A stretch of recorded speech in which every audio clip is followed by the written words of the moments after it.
Hi, I'm Sonia Luna, CEO and founder of Aviva Spectrum, an internal audit and compliance consulting firm headquartered in Los Angeles, California. I'm also a well-known speaker on topics like COSO 2013, SOX 404, quality assessment reviews, internal auditing, and related topics. Today's interview is with David Feldman, a partner at Richardson Patel in New York City. Today we'll be discussing Nasdaq's recent proposal to require listed companies to establish an internal audit function. We will also be talking with David about some of his personal and client experiences in the world of entrepreneurship. David is a highly acclaimed writer and is also considered one of the country's leading experts on alternatives to traditional initial public offerings, including reverse mergers in which a private company becomes publicly traded through a merger with a publicly held quote, shell company. His book on the subject, Reverse Mergers and Other Alternatives to a Traditional IPO by Bloomberg Press, was published in 2006. The second edition, also translated into Chinese, was released in December 2009. In 2011, TheStreet.com labeled this book the, quote, seminal text on reverse mergers. David's latest book, The Entrepreneur's Growth Startup Handbook, 7 Secrets to Venture Funding and Growth Success, will be published in May 2013. Good morning, David. Good morning, Sonia. I'm very, very pleased to be here with you. Nasdaq has put a proposal to the Securities Exchange Commission to require all Nasdaq-listed companies to have an internal audit function. How do you think this is going to change the IPO market?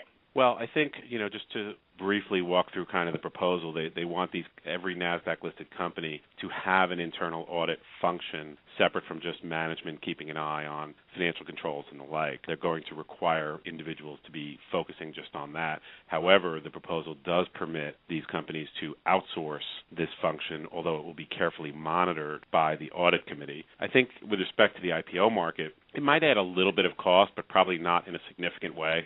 I think it has the potential to add transparency and confidence and maybe even lead to more analysts saying, gee, this company really has their act together and they're carefully monitoring their internal controls, and we feel more positive about them.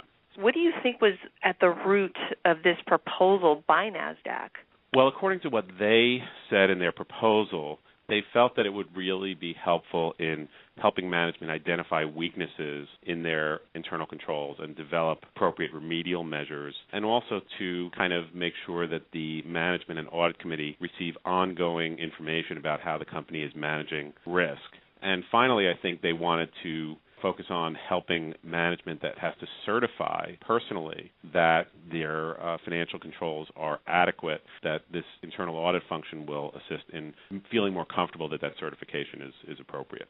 If you were a CEO of a private company, what considerations would you take given the proposed requirements and the deadlines listed in the proposal that were stated as of June 30th? Well, the deadlines in the proposal are that if you went public before June 30th of this year or go public before June 30th, you'll have until the end of the year to put this internal function in place. If you go public after June 30, you would be required to put the function in immediately upon going public.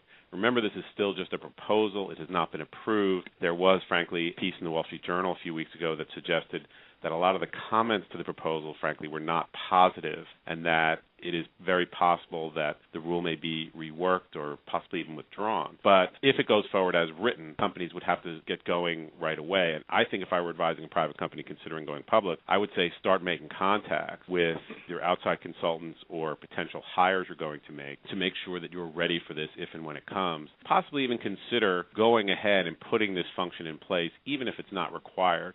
The truth is many NASDAQ companies already do this voluntarily, and there's a lot of good reasons to want to add this function, whether it's required or not. How do you think the audit committee meetings are going to be changing if this new rule does become effective? The proposal is very clear in adding some significant responsibilities to the audit committee with respect to this internal audit function. First of all, they're going to require that the audit committee meet periodically with these internal auditors or whoever is engaged to perform this function. And in addition, to have a discussion with the outside auditors of the company with regard to the responsibilities, budgeting, and staffing of this internal audit function. David, I just want to say thank you for your time. I'm really excited about the potential positive impact about this interview, especially on your new book. This is Sonia Luna, CEO and founder of Aviva Spectrum, signing off.